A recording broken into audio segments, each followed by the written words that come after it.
बहुत ही important topic flower यानी कि पुष्प के बारे में बताने जा रहे हैं।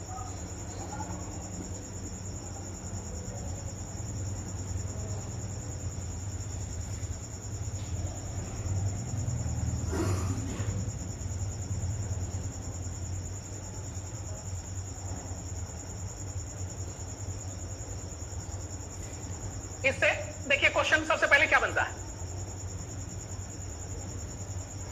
पुष्प पादप का जनन अंग है, यानी कि पौधे जो प्रजनन क्रिया करते हैं उस प्रजनन क्रिया का जो जनन अंग होता है वह पुष्प होता है, जिसको हम लोग रिप्रोडक्टिव ऑर्गन भी कहते हैं। पुष्प प्रारोह यानी कि शूट का रूपांतरण है।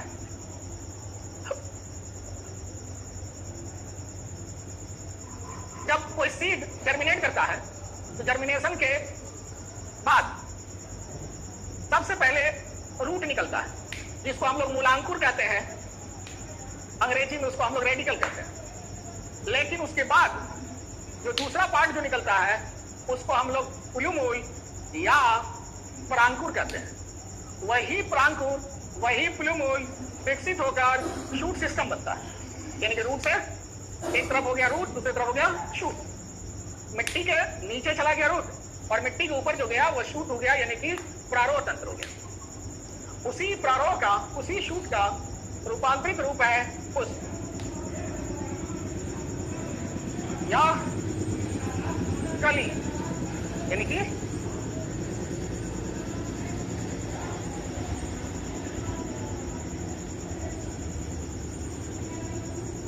पॉड का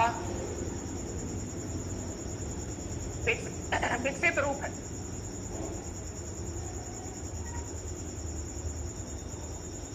पुष्प में मुख्य रूप से 4 अंग पाए जाते हैं। जो पुष्प है, जो फूल है, उस फूल में मुख्य रूप से 4 अंग पाए जाते हैं। पहला अंग का नाम है कैलिक्स, जिसको हिंदी में हम लोग कहते हैं बाह्यदल पुंज। दूसरा जो अंग है उसका नाम है कोरोला, जिसको हिंदी में कहते हैं दलपुंज। तीसरा जो अंग है उसका नाम है एंड्रोसियम, जिसको हिंदी में पुंकेसर या पुमांग कहते हैं। और चौथा जो है वह है डायोनेसियम, जिसको स्त्री केसर या जयांग कहते हैं। तो विद्यार्थी याद देखिए, पुष्प में 4 मुख्य, कैलिक्स, कोरोला, एंड्रोसियम, डायोनेसियम। इस 4 में से ये जो 2 अंग है यह सहायक अंग है, और यही दोनों मुख्य अंग है। तो यहां आपसे पूछा जाएगा कि पुष्प में कौन कौन से सहायक अंग हैं, तो आप कहिएगा कैलिक्स, कोरोला। और मुख्य अंग कौन है, तो एंड्रोसियम और डायोनेसियम। पुंकेसर या नर जनन अंग है, और जयांग या स्त्री केसर मादा जनन अंग है।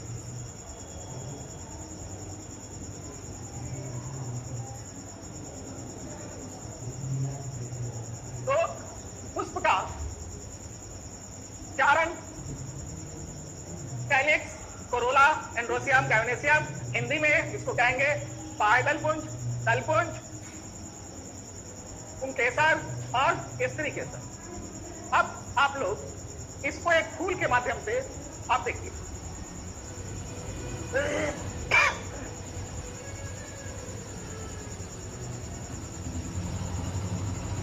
हम आपके सामने एक पुष्प लेके आए?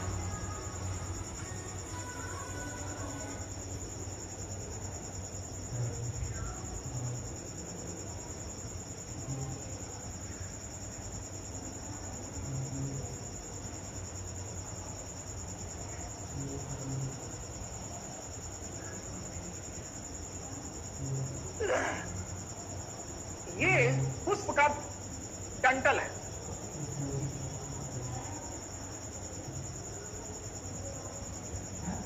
ये जो हरा वाला देख रहे हैं, यही पुष्प का कैलिक्स है, जिसको आप कहते हैं दलपुंज। और ये जो दलपुंज आप देख रहे हैं, ये दलपुंज, जिसको हम लोग कहेंगे बाह्य दलपुंज, कैलिक्स,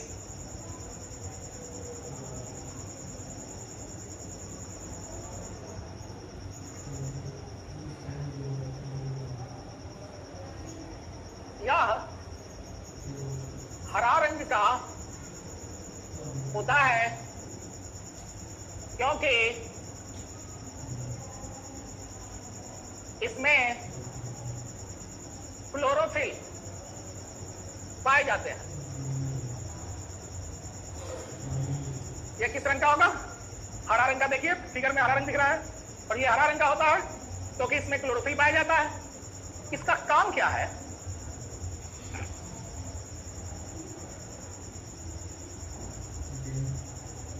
कली को सुरक्षा देना। कली को यह सुरक्षा देता है। दूसरा काम क्या है? प्रकाश संश्लेषण करके पुष्प को भोजन देना। जो फूल जब कली रहता है तो देखो कि हरा रंग से वो ढका हुआ रहता है। जो ढका हुआ जो रहता है उसी को हम लोग कहते हैं कैलिक्स या बाह्य दलपुंज कहते हैं। ये बाह्य दलपुंज देखोगे क्या कि अगर सबको बाहर निकाल दें तो वो आपको किस ढंग के नजर आएंगे?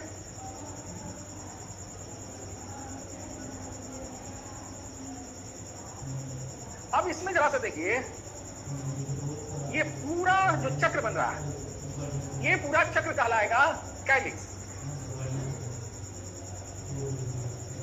और इसमें से एक जो पत्ता निकलेगा वो कहलाएगा सेपल, यानी कि दल।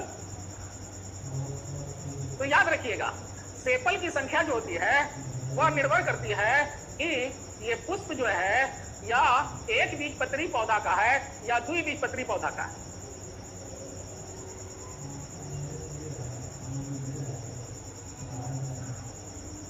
सेपल की संख्या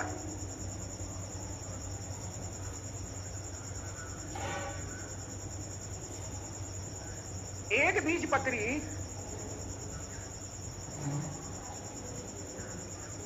पादप में 3 या 3 के गुणज में मिलेंगे।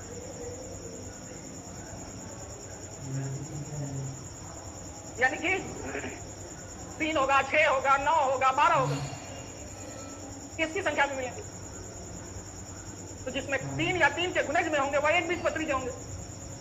एक बीजपत्री पौधा के पुष्प में सेपल की संख्या, दल की संख्या 3 या 3 के गुणज में होते हैं।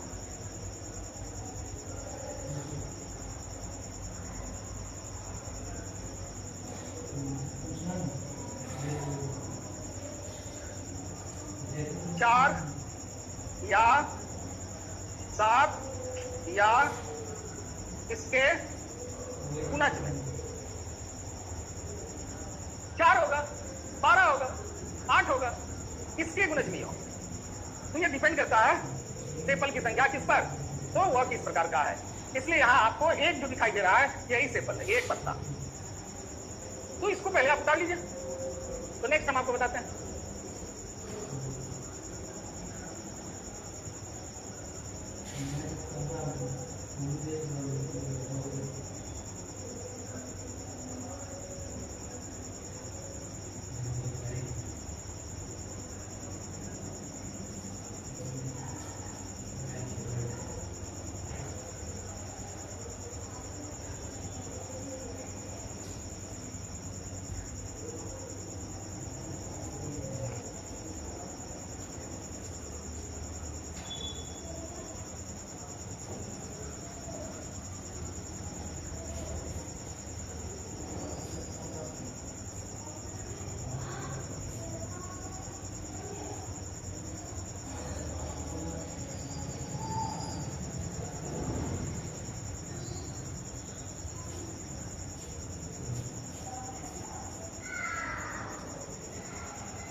उसका नाम है कोरोला, दल पुंज।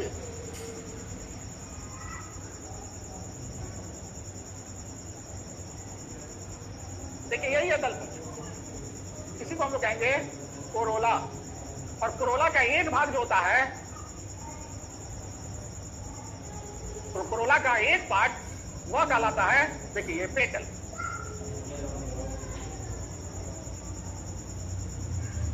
यही है पेटल, इसको आप कहेंगे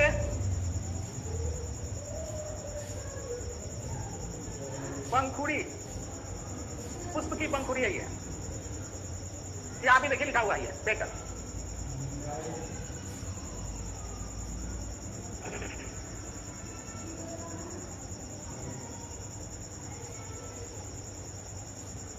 यह रंगीन एवं सुगंधित होता है।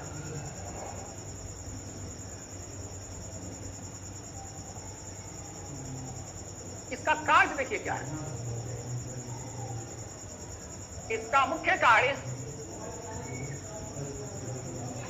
अपने रंग एवं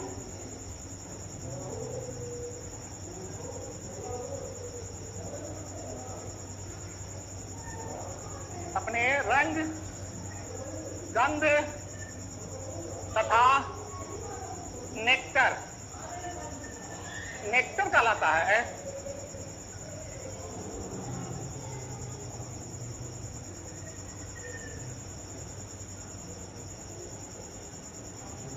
मीठा रस अपने रंग, गंध तथा नेक्टर से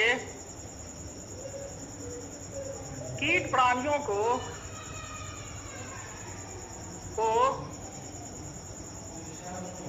आकर्षित करना।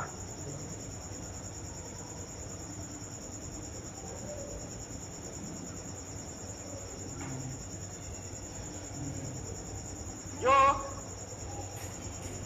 पर परागन का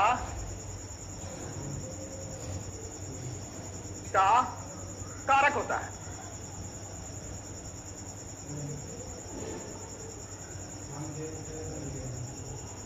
देखिए पंखुड़ी सारे पुष्प से हम निकाल देते हैं।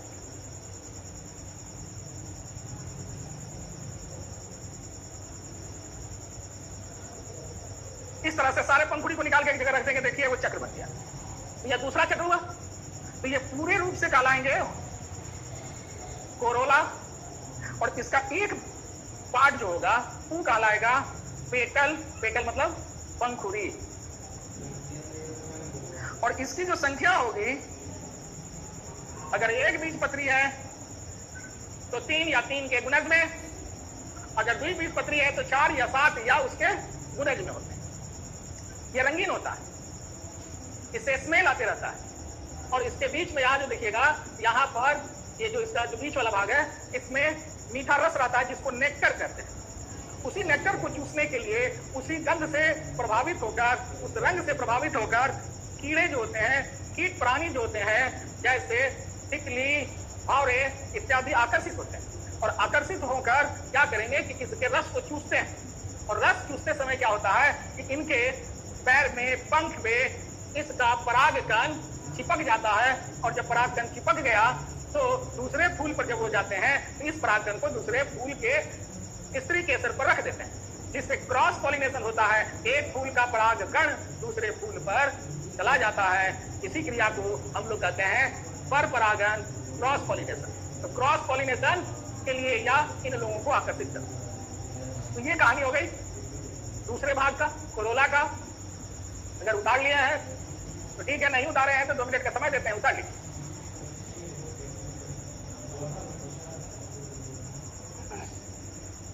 बच्चा जुड़ा हुआ है।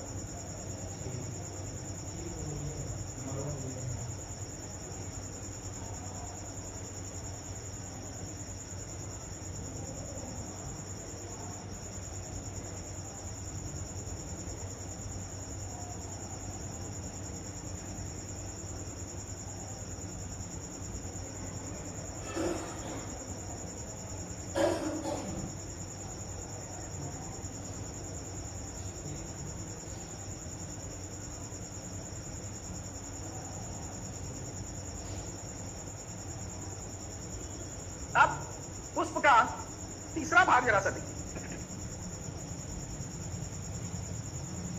इसका तीसरा भाग, ये जो आप देख रहे हैं, ये जो आपको दिखाई दे रहा है, ये सारे के सारे जो है, इसी को हम लोग कहते हैं एंड्रोसियम। यही इसका एंड्रोसियम है, यानी कि पुंकेसर। इसका दूसरा नाम है उमांग। यानी कि यह जो भाग आप देख रहे हैं, ये भाग जो देख रहे हैं, ये जो भाग है, इसी भाग को हम लोग कहते हैं फूल का नर जनन भाग। ये पुष्प का नर जनन भाग है। और यहां से लेकर यहां तक जो आप देख रहे हैं, ये पूरा का पूरा ये जो दिखाई दे रहा है, ये पुष्प का डायोनेसियम है।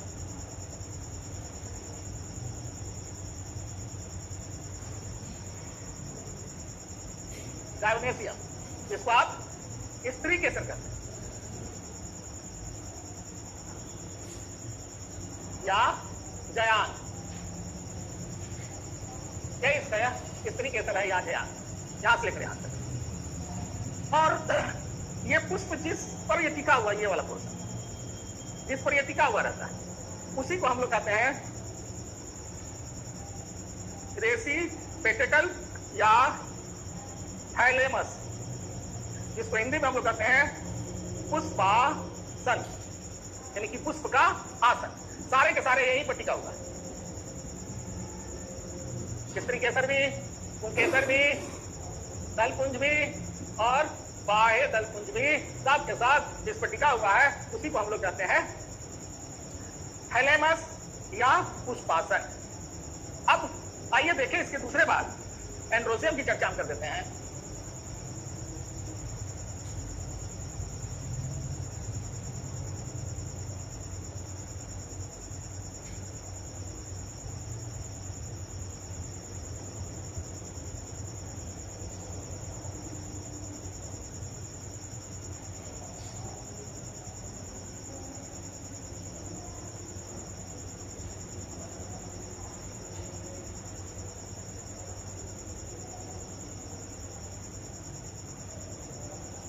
या पुष्प का नर जनन अंग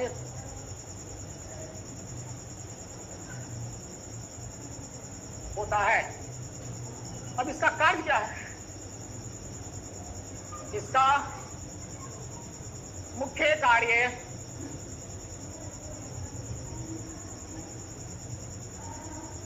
नर युग्मक पराग कणों का निर्माण करना है। इसका मुख्य काम यही, यह पराग कणों का निर्माण करता है। देखिए, जब यह एक यूनिट के रूप में रहेगा, ये देखिए एक यूनिट के रूप में,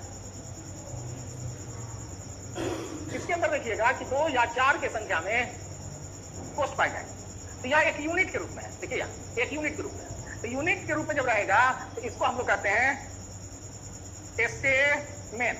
स्टेमेन क्या है? Unit of androecium. ठीक है, और ये जो देख रहे हैं, ये खुला हुआ भाग, ये वाला भाग जो है, ये वाला भाग, इस भाग को हम लोग यहां दिखाया हुआ है एंथर कहते हैं। जो आपने यहां देख रहे हैं, यहां एंथर लिखा हुआ है। एंथर का हिंदी होता है पराग कोश, तो यही इसका पराग कोश हो गया।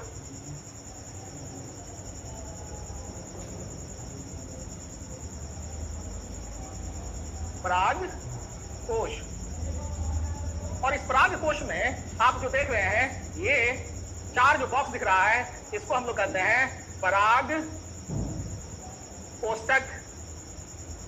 ये पराग कोष्ठक हो गए, और इसके अंदर आप देखिएगा क्या कि ये डॉट डॉट डॉट डॉट दिखाई दे रहा है बिंदु की तरह।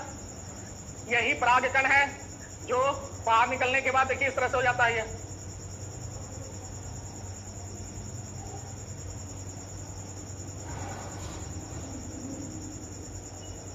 तो इसी को हम लोग कहते हैं पराग कण या पोलेन ग्रेन।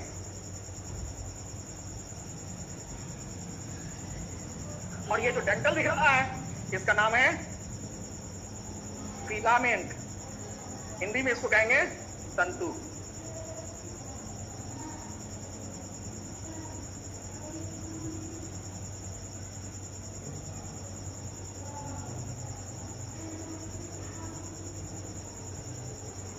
इसको उतार लीजिए, इसके बाद बताएंगे इस तरीके से।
और चौथा भाग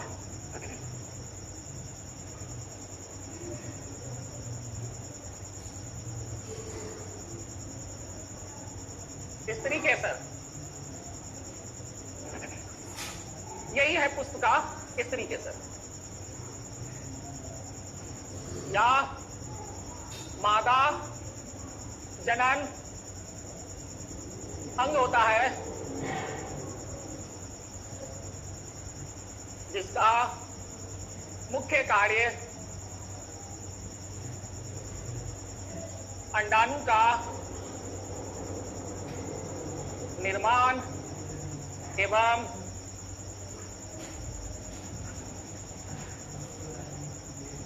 अंडाणु का निषेचन करना।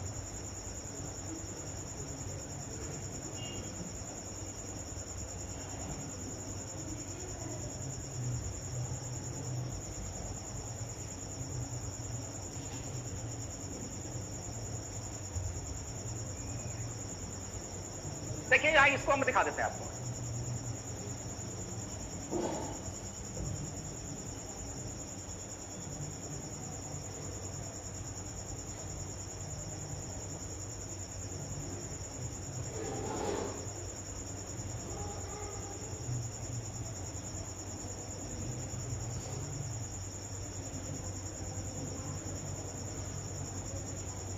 ये इस तरीके से, इसका जो माउथ देख रहे हैं ना, इसका नाम है एस्टिग्मा। हिंदी में इसको कहेंगे वर्ती काग्र।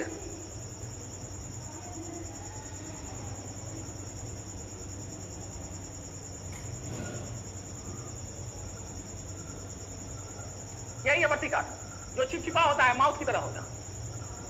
ये सुराही की गर्दन की तरह जो दिख रहा है इसका नाम है स्टाइल वर्तिका।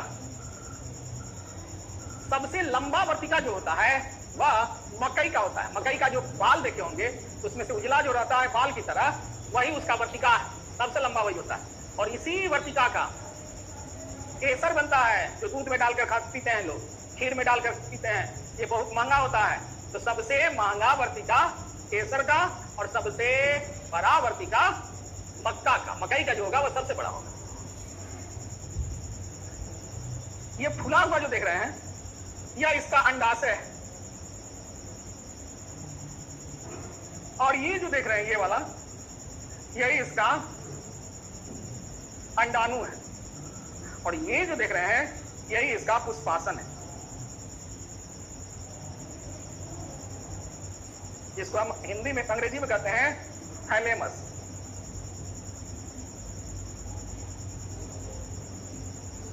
और इसके एक भाग, ये जो पूरा एक सिस्टम है, एक यूनिट है, इस एक यूनिट को हम लोग कहते हैं पिस्टिल, यूनिट ऑफ गैनेशियम। एक भाग, अब बहुत सारे समूह में हो गया तो गैनेशियम, एक भाग हो गया तो एक यूनिट हो गया तो पिस्टिल। तो ये पुष्प के अंग हो गए और पुष्प के अंग का कार्य हो गया। अब ये कार्य करता कैसे है इसको हम आपको दिखा देते हैं।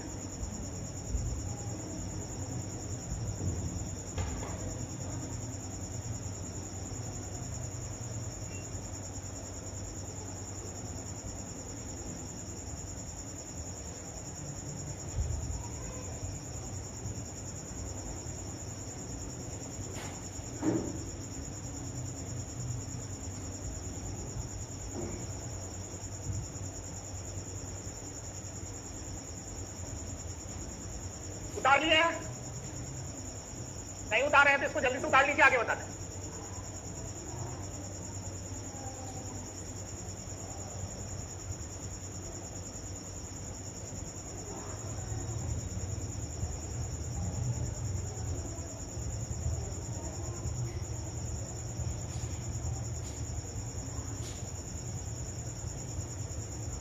आइए देखिए,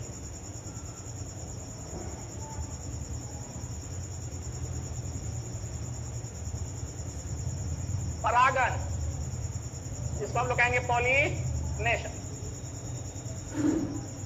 पॉलिनेशन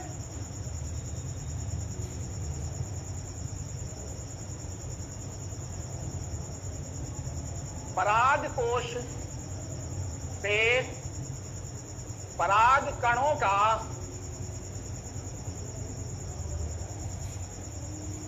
वर्तिकाग्र पर स्थानांतरण को परागन कहते हैं। अंग्रेजी में transfer of pollen grains from anther to a stigma is called pollination। Pollination का मतलब हो गया कि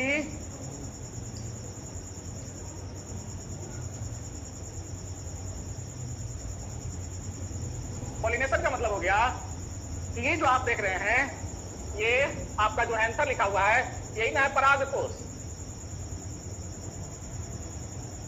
परागकोश हो गया। ये स्टिग्मा जो लिखा हुआ है, यही ना हो गया वर्तिकाग्र, और ये हो गया वर्तिका, और ये हो गया अंडाणु, और ये हो गया अंडाशय,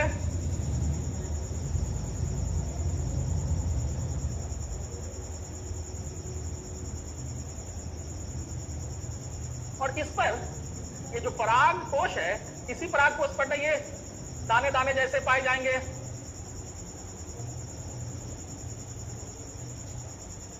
ये दाने दाने जो देख रहे हैं इस टाइप का, ये पाया गया परागकण।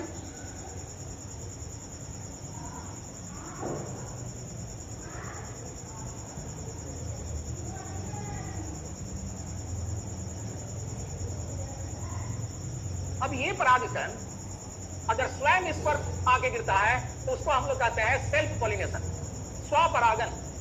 यानी कि एक ही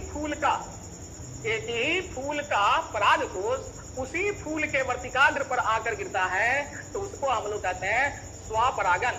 लेकिन कभी कभी एक फूल का परागकोश से परागकण दूसरे फूल के वर्तिकाग्र पर जाकर गिरता है, लेकिन प्रजाति समान होनी चाहिए।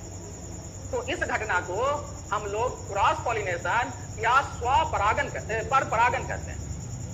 स्वपरागन में एक ही फूल से परागकण उसी फूल के वर्तिकाग्र पर जाकर गिरे, लेकिन पर परागन में दो फूल होंगे, एक फूल का परागकोश और दूसरे फूल का वर्तिकाग्र। तब जो स्थानांतरण होगा उस स्थानांतरण को हम लोग कहेंगे क्रॉस पॉलिनेशन या पर परागण। अब ये यहां से आकर यहां चला गया, अब आया तो इसमें आ गया, यह सब आके चिपक गया। जैसे ही चिपकता है वैसे ही इसमें एक पॉलन ट्यूब बनेगा। देखिए ये पॉलन ट्यूब बन गया। अब इस पॉलन ट्यूब के माध्यम से क्या पहुंच गया यहां पर, आपका ये सब परागकण पहुंच गए। और आप जो यहां देख रहे हैं, ये जो देख रहे हैं ये वाला पोर्शन, ये जो दिखाई दे रहा है, ये सब जो है वह अंडाणु है, ये सारे के सारे अंडाणु है। अब ये अंडाणु और ये परागकण आपस में जब निषेचित हो जाता है तो निषेचन के बाद पुष्प के बाकी अंग क्या होंगे, वह मुरझा जाएंगे और अंडाशय विकसित हो जाएगा। अब विकसित होकर फल बनेगा।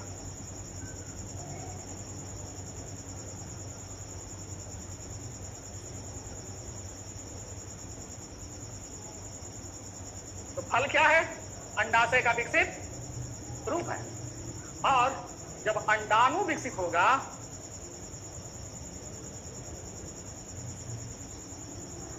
तो बन जाएगा बीज।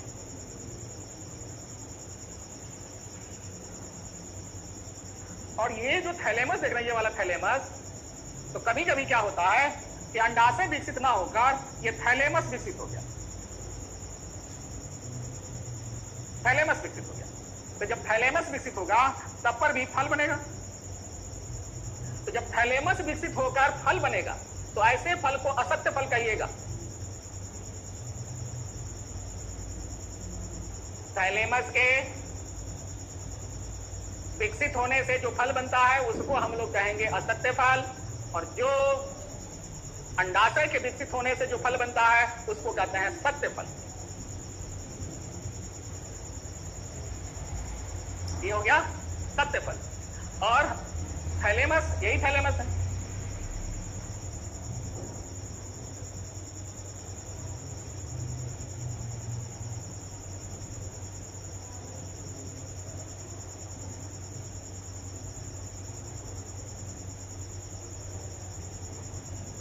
यही है पुष्पासन। तो पुष्पासन के विकसित होने से, थैलेमस के विकसित होने से जो फल बनेगा वो असत्य फल, और अंडाशय के विकसित होने से जो फल बनता है उसको हम लोग कहते हैं सत्य फल। अब आपको सत्य और असत्य फल के बारे में बता देंगे जब आगे बताएंगे तब। तो अभी आपको यह बात समझ में आ गई कि परागकण का स्थानांतरण क्या कहलाएगा। परागकण का स्थानांतरण परागन कहलाता है। परागकण का स्थानांतरण परागन कहलाएगा। कहां से कहां तक परागकण गया, तो पराग कोश से वर्तिकाग्र पर स्थानांतरित होता है, तो उसको हम लोग परागन कहते हैं, पॉलिनेशन कहते हैं। ये पॉलिनेशन दो प्रकार के हो, एक स्व पॉलिनेशन, जब एक ही फूल के पराग कोश से उसी फूल के वर्तिकाग्र पर परागकण स्थानांतरित हो जाए तो उसको हम लोग कहते हैं स्वपरागन। लेकिन जब एक फूल से दूसरे फूल पर परागकणों का स्थानांतरण अगर होता है तो उसको हम लोग कहते हैं क्रॉस पॉलिनेशन। और क्रॉस पॉलिनेशन जो होता है वह विभिन्न माध्यमों से होता है, हवा के द्वारा, जल के द्वारा, कीट के द्वारा, हाथी के द्वारा, ये सारे चीजों के द्वारा होता है। तो आइए हम लोग देखें कि पर परागन की क्रिया जो होती है वह क्या इनके द्वारा होती है। पर परागन के कारक या वेक्टर,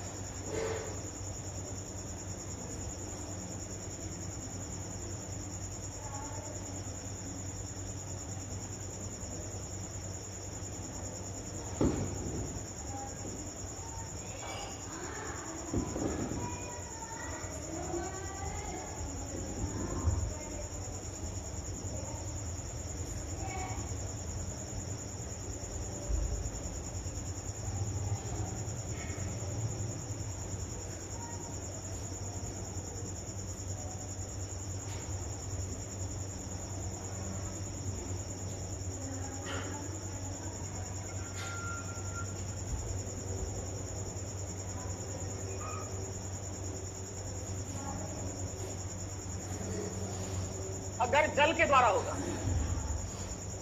तो ये माध्यम मात्र तीन ही है।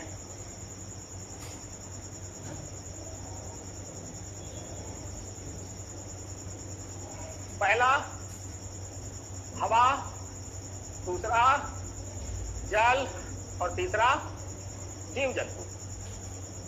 अगर जल के द्वारा पर परागन होता है, हवा के द्वारा अगर पर परागन होता है तो उसको क्या कहते हैं? तो हवा के द्वारा अगर होगा तो इसको आप कहिएगा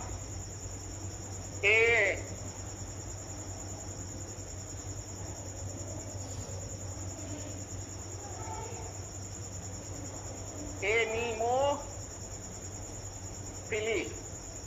या एनीमोफिली। अगर जल के द्वारा होगा तो हाइड्रोफिली। अगर जंतु के द्वारा होगा तो जूमोफिली। नाम भी आसान है, एयर, एनिमो, जल, हाइड्रो, हाइड्रोफिली, जू मतलब जंतु। लेकिन जंतु भी तो कई प्रकार के होते हैं। अगर यही कीट के द्वारा हो गया, कीट प्राणी, तो इसको हम लोग कहेंगे इंटोमोफिली। पक्षी के द्वारा अगर हो गया तो इसको क्या कहेंगे? ऑर्निथोफिली। उसी तरह से अगर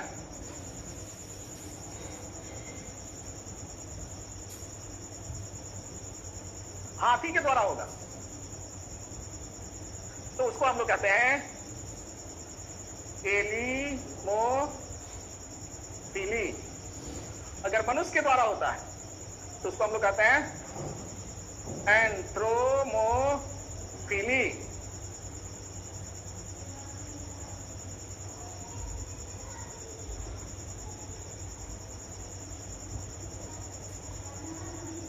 अगर घोंघा के द्वारा हुआ तो कहेंगे मैलेकोफिली। अगर चमगादड़ के द्वारा हो गया तो उसको हम लोग कहेंगे चीरोप्टेरिफिली।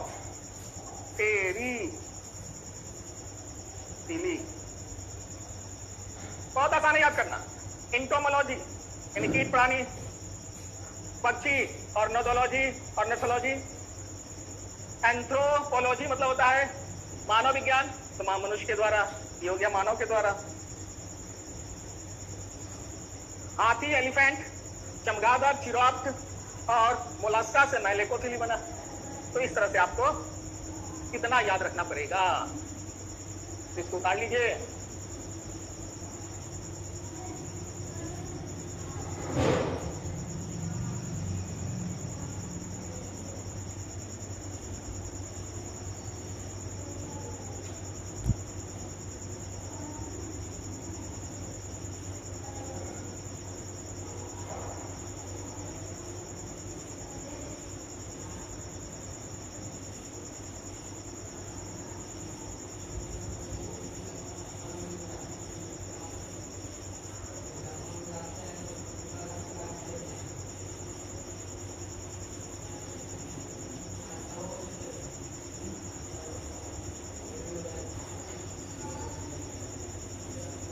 चलिए इसको उतार लीजिए। कल बताएंगे आप लोगों को फल के बारे में। फल कहते किसको है, फल कितने प्रकार के होते हैं और फल के कौन कौन से भाग खाए जाते हैं, इसकी चर्चा हम कल करेंगे। आज के लिए बस इतना ही। धन्यवाद।